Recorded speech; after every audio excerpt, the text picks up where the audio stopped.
دا زده کوي په دې ټولنه کې عادت بل شی د طالبانو ورونو مشهوره داسې ده وی کله چې ډوډۍ راغله لاول به ډوډۍ خوري بیا به جمع ورکوي طالبانو ورونو د دې حدیث سره یو حدیث معارض راغلی ده اذا وضع العشاء واقیمت الصلاة فابدؤوا بالعشاء څه د نن بخاري کې چې کوم حدیث ده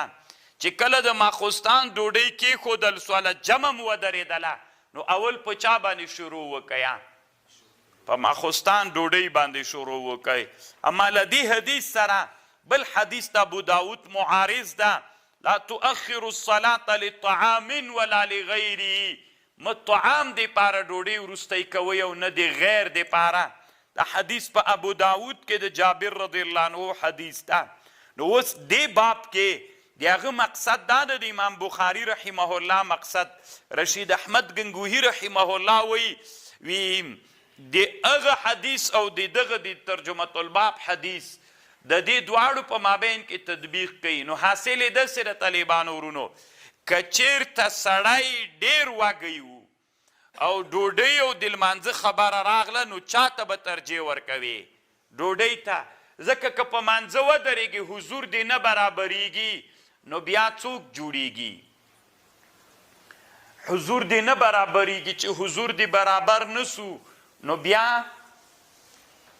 مونځ مکروه کیږي او که چېرته ډېر وږی نه ولې نو د ډوډۍ او د مانځه مقابله راغله بیا چاته ترجیح ورکه بیا لمانځه ته ترجیح ورکه تطبیق یې داسې ده د دې رشید احمد گنگوهی رحمه الله وی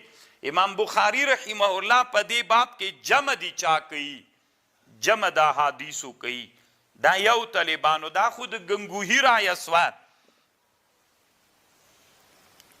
او علامه زکریا سیم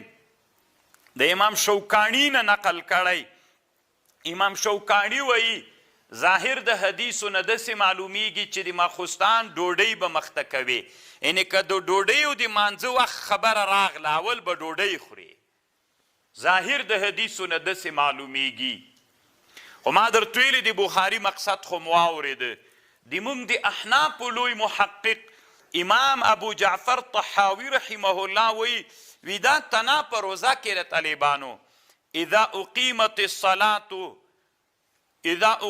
اذا وضع العشاء واقیمت الصلاة فابدؤوا بالعشاء دلته طالبانو مراد صرف دا د روزدار سړي په حق کې د امام طحاوي وی یعنی داسې مطلب ده کله چې د ماښام ډوډۍ هم حاضره سوله جمع هم حاضره سوله ته به مونځ کوي که ډوډۍ به خوري خو د روزدار په حق کې دا حدیث ده نو امام طحاوي وی چې روزدار به اول ډوډۍ خوري بیا به مونځ کوي مانځه ته به دی نه راځي دی به خپل مونځ کوي دا صرف د روزدار په حق کې د امام طحاوي رحمه الله په مشکل الاثار کې لیکي خو طالبانو د جمهور علماو منهم احناف د دې غیر د طحاوي نه نور ټول همدغه خبر کوي ډوډۍ به اول خوري که مونځ به اول کوي تطبیق د احادیثو داسې ده که وږی ولې نو اول ډوډۍ خوره که وږی نه وي وستې کېدله حضور دې نه خرابېده بیا اول څوک وکړه مونځ وکړه د دې باب دا مقصد ده درځه طالبانو ګوره هلته جمع ودرېدله امام مانځه ته راوغوښتل سو چې جمع درېږي او د امام په لاس کې هغه وه څه ورته وایي غوښه وله هغه یې خوړله نو طالبانو د دې باب درې مقصدونه دي یا دا مقصد ده د امام بخاري مقصد دا ده چې نبی علیه السلام دا خصوصیت ته چې جمع به ودرېده دی به ډوډۍ نه خوري دی به مانځه ته راځي یا دا مقصد د طالبانو ورونو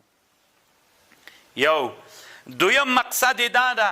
چې نبی علیه السلام دلته یا مقصد دا ده چې جمع ودرېده خو ډوډۍ به خوري چې وږی نبی علیه السلام نو ولې راجګ سو دا نبی علیه السلام یو عزیمت ته یو رخصت ته نبی علیه السلام په چا باندې عمل وکړ په عزیمت باندې خو تنا رخصت ته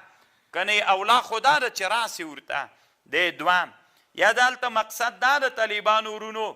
امام بخاري تیر باب کې اذا اقیمت چې کله عشام کېښودل سوله مونځ هم ودرېده فابدؤوا بالعشاء دغه امر چې دا د وجوب دپاره نه ده د ندب د پاره د استحباب د پاره ده. یا د امام بخاري مقصد په دې باب کې دا ده او یا مقصد د دې باب دا د طالبانو ورونو چې کله سخت وږی ولې نو بیا په ډوډۍ شروع وکړه. که ډېر وږی نه ولې بیا مانځه ته را دعوت سولې مانځه ته راغی لکه چې رسول صلی الله علیه وسلم راغی. طالبانو علامه ابن حجر وی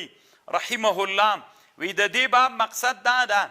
ګوره چې کله د مانځه او د ډوډۍ معارضه راغله چاته به ترجیح ورکوې ډوډۍ ته. خو دا طالبانو نور هغه کارونه چې نفس ورته شوق کوي هغه ملحق تر ډوډۍ پورې نه دي. ګورئ د دې باب دا مقصد ده چې وږی ولې نو تا ته جایز ده چې اول شروع په چا باندې وکړې په ډوډۍ باندې وکړې. د دې باب څه مقصد ده ګوره هر هغه شی چې د سړي زړه ورته څوک کي شوق و میلان کوي نو دا ملحق تر چا پورې نه دي. ګورئ تر ډوډۍ پورې ملحق نه دي طالبانو ورونو. ګورئ د دې دا مقصد ده ټول هغه کارونه چې د سړي زړه ورته شوق کوي هغه تر چا. اوس مثلا د یو سړي شوق دی پورې د کور کې کوټه جوړوي نو شوق یې دا ده چې دا خلاصه چې هلته جمع ودرېدله نو دا طالبانو تر هغې پورې ملحق نه ده. یا کور کې باغواني کوي پټای کري اړوي را اړې د جمع وخت راغی تا شوق دا د نور احکام ملحق تر چا پورې نه دي. نو د امام بخاري له دې باب نه مقصد دا ده من کان فی حاجة اهلی فاقیمت الصلاة فخرج